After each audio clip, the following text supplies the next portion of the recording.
आत्म संबंधी सुंदर साथ जी को प्रेम प्रणाम। जय श्री कृष्णा।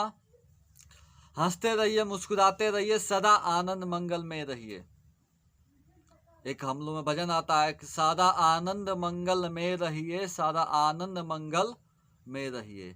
अष्ट पहर दिन 64 घड़ियां निस दिन पीऊ पीऊ पीऊ कहिए, सदा आनंद मंगल में रहिए। तो चलिए, आज से अब से हम लोग दुख हो या सुख हो आनंद में रहें, हंसते रहें, मुस्कुराते रहें। वीडियो की स्टार्ट करते हैं। आज का मेरा विषय है कि 84 लाख का मतलब क्या होता है। जो से कहते हैं कि 84 लाख जोनियां होती हैं, एक नहीं 84 लाख। इस 84 लाख जोनियों में सबसे सर्वोच्च जोनी है तो मनुष्य क्या है, मनुष्य जो ये तन मिला है ये सबसे सर्वोच्च माना जाता है, क्योंकि ये चेतन है, इसके अंदर चेतनता है। और गाय भैंस जो भी जानवर ऐसे कीड़े मकोड़े, ऐसे 84 लाख कौन कौन सा है। अभी तक कोई महात्मा बताए होंगे कि 84 लाख का मतलब कौन कौन सा है, लेकिन अगले हम वीडियो में बता देंगे कि 84 लाख जोनियाँ कौन कौन से हैं।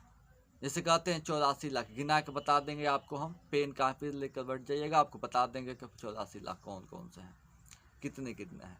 तो उसमें से एक माना जाता है मनुष्य को।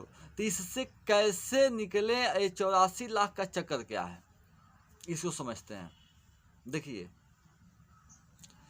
सुबह जब अपने बिस्तर से उठते हैं ना, तो हम कितने पाप कितने पुण्य किए हैं इसका लेखा जोखा हमें नहीं मालूम ही नहीं होता कि हम कितने पाप कितने पुण्य किए हैं। इसका लेखा जोखा ऊपर वाले के हाथ में है। उनको पता है कौन कैसा कर्म किया है, क्योंकि जो जैसा कर्म करता है उसे भोगना पड़ता है, उसको वैसे उसको जोनियाँ प्राप्त होती हैं। क्योंकि गोस्वामी तुलसीदास जी ने लिखा है, कर्म प्रधान विश्व चिराखा, जो जस करहि तस फल चाखा।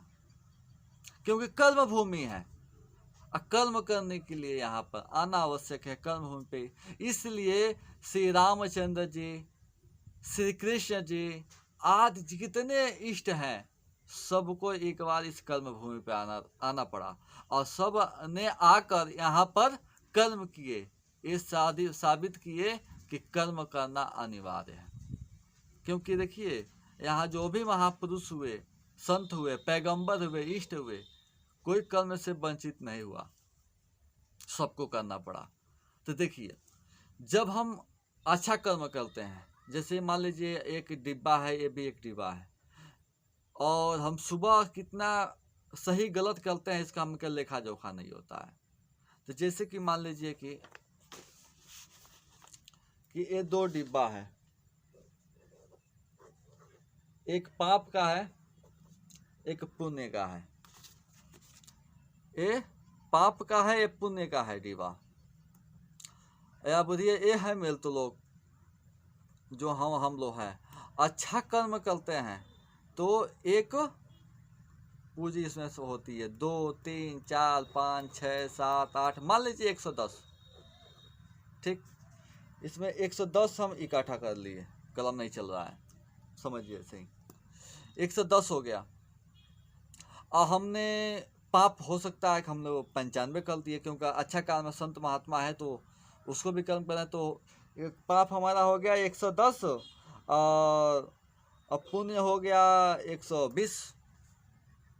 तो क्या होता है, जब यहाँ से अपने शरीर को परित्याग करके जब चलते हैं ऊपर, जब हमारी रूहें आत्मा निकल के जाती है, तो लेखा जोखा महर लोक यानी कि यमराज की पुरी में इसका लेखा जोखा होता है। तो यमराज पूछते हैं कि आप कैसे क्या करेंगे,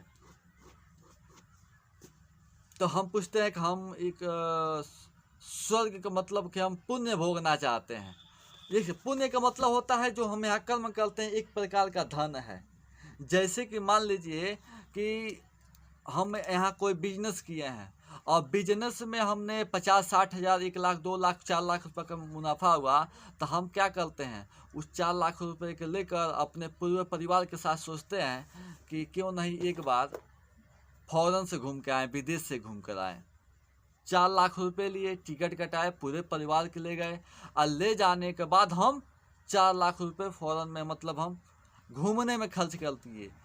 4 के 4 लाख वहाँ खर्च हो गया, तो हम क्या करेंगे? फिर से हमको इंडिया आना पड़ेगा, फिर से वही जो काम करते हैं वही हमको करना पड़ेगा। देखिए ऐसा ही है, जब हम अच्छा कार्य करते हैं तो पुण्य होता है, तो पुण्य हमारा 110 हो गया, चाहे 120 हो गया, और पाप हमारा 95 हो गया। तो जब होता है तो जो पुण्य होता है, पुण्य जब मान लीजिए 120 है, तो 120 दिन यमराज के हिसाब से हमें स्वर्ग और बैकुंठ में जाना पड़ता है। अब रह गई स्वर्ग कब जाएंगे, बैकुंठ कब जाएंगे, इसका भी शास्त्रों में वर्णन है। जैसे कि आप विष्णु के उपासक हैं, जिससे आपका संबंध है वो ही आपका, जैसे कि आपसे हमारा संबंध है तो आप हमको अपने घर लेकर जाएंगे, आप अपने दोस्त यार अब मित्र के घर लेकर नहीं जाएंगे। जिससे जिसका संबंध होता है उसको, इसीलिए शास्त्रों में कहा गया है जो जिसको पूजता है वो उसको उसी पुरी में जाना पड़ता है। जो भूत पूजता है वो भूत जोनी में मिलता है, जो प्रेत पूजता है उसको प्रेत मिलता है, जो विष्णु की पूजा कर तो बैकुंठ मिलता है, और जो आदि देवताओं जैसे देवता के इंद्र की पूजा करता है उसको स्वर्ग मिलता है। ऐसे जो ईश्वरों की पूजा करते हैं स्वर्ग बैकुंठ ऐसे विधि विधान है। जो जिसको पूजता है उस लोक में जाता है, जो शंकर को पूजता है उस शंकर के पुरी में जाए, मतलब जिससे जिसको संबंध है वहाँ जाता है। तो संबंध हमें ये है, तो हमें ये ना समझना चाहिए बैकुंठ हमारा परम धाम है। जिस प्रकार क्योंकि कहा जाता है, शास्त्रों में वर्णन है कि बैकुंठ किसी का रहने का स्थान नहीं है। विष्णु भगवान ने अपनी पत्नी लक्ष्मी जी को खुश करने के लिए बैकुंठ की रचना किए थे। हम लोग यहाँ अज्ञानतावश बैकुंठ के लिए हैं कि बैकुंठ जाना है, स्वर्ग जाना है, ये हमें अपने दिमाग से निकाल देना चाहिए। स्वर्ग बैकुंठ हम क्या करने जाएंगे? हाँ, तो वही कह रहे थे कि अगर हम अच्छा पुण्य किए 110, तो 110 किए हैं तो 110 दिन ही हम बैकुंठ रह सकते हैं, 110 ही दिन ही स्वर्ग रह सकते हैं, और उसके बाद हमको फिर से 84 लाख में डाल दिया जाएगा। यही नरक है।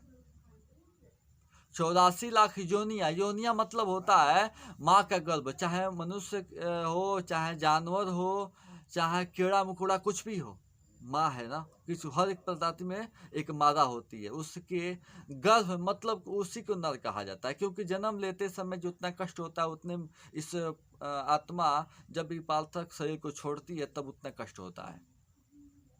तो इसी चक्र लगा होता है। तो इससे मुक्ति कैसे हो? तो सबसे सरल उपाय है कि अपनी संबंध अच्छा बनाए। संबंध हम कैसा रखते हैं? को गुरु है, हम शिष्य हैं, परमात्मा मेरा मित्र है, हम उसके मित्र हैं, सखा भाव करते हैं, सखा भक्ति करते हैं, वो मेरे प्रभु है, हम उसके दास हैं, ऐसा भाव रखते हैं। तो जब संबंध अच्छा नहीं, बिन संबंध ना पाइया कोटिन करे आचार, वेद थके ब्रह्मा थके थक गए शेष महेश, गीता को जहाँ गम नहीं और सतगुरु को देश। ब्रह्मा विष्णु महेश थक गए, गीता पुराण सब थक गई, लेकिन वो सतगुरु का देश का पता नहीं लगा पाई, क्योंकि संबंध अच्छा ना रहा। तो हमें संबंध को अच्छा करना है। संबंध अच्छा हो जाएगा तो हमको आसानी हो जाएगी, क्योंकि पहले ही बता दिए हैं कि आपका जिससे संबंध होगा वो अपने ही ले जाएगा। तो पहले आपकी अच्छी तरह से सतगुरु की पहचान करें, उससे अच्छा ब्रह्म ज्ञान लें, उसके बाद अपने ठौर ठिकाना खोजें, अपनी पहचान करें कि मैं कौन, कहाँ से आई, मेरा कौन है भरतार, और मैं कहाँ से आया हूँ, और आज नहीं तो कल इस शरीर को छोड़ के जाना है, तो जाएंगे कहाँ, ये हमें खोजना चाहिए। अब मेरा भरतार कैसे है? देखिए, एक भरतार की से औरत भाव और उसको पति, मतलब प्राण प्रीतम को पति और अपने आप को प्रीतमा, उनको प्रीतम समझना चाहिए। जैसे क्योंकि अगर इस पुरुष का हम तन पाए हैं तो औरत ही, पुरुष का तन पाए हैं, इसको समझ ले औरत क्यों है। बहुत आदमी कहते हैं, जैसे हिंदी के व्याकरण से हिसाब से लिया जाता है, परमात्मा शब्द लिखा जाता है वो पुल्लिंग होता है, और आत्मा शब्द लिया जाता है वो स्त्रीलिंग होता है, और सब जीव जंतु के अंदर आत्मा होती है, इसलिए पूरा संसार ही औरत है। पुरुष का ये तन है ना, देखिए पुरुष का तन है, जब इस पृथक शरीर को छोड़ देते हैं तो हमारे गांव नगर में कहते हैं, देहात में, कि देखो असली इसका बारात जाता, और कोई कह रहा ना असली यही बारात है, जिसे कहते हैं असली बारात यही है। अगर कोई औरत का इंतकाल हो जाता है, वो भी पालतक से छोड़ देती है, तो उसको भी कहते हैं कि इसका असली बारात है, कि उसके लिए भी कांच की बांस की डोली बनती है। और पुरुष का तन पाए उसको भी कांच की बांस की डोली बनता है। वहाँ क्योंकि शमशान घाट में आपको सचमुच ज्ञान की प्राप्ति होती है, और वहाँ से हटते हटते हम भूल जाते हैं, सच्चाई को हम भूल जाते हैं। देखिए, झूठ बात को ऊंची आवाज में बोलकर दबाया जा सकता है, लेकिन झूठलाया नहीं जा सकता। ये सत्य प्रति सत्य है। लेकिन हमें पतिव्रता भाव, पत्नी, अपने आप को पत्नी, उनको पति मानकर, क्योंकि अंतिम समय में यही होता है। एक और चीज़ हमको देखने को मिलता है। लोग कहते हैं कि जब वो लाश को लेकर जाते हैं हम लोग, तो कहते हैं कि लाश को हम लेकर जाते हैं। नहीं, हमारी भूल है।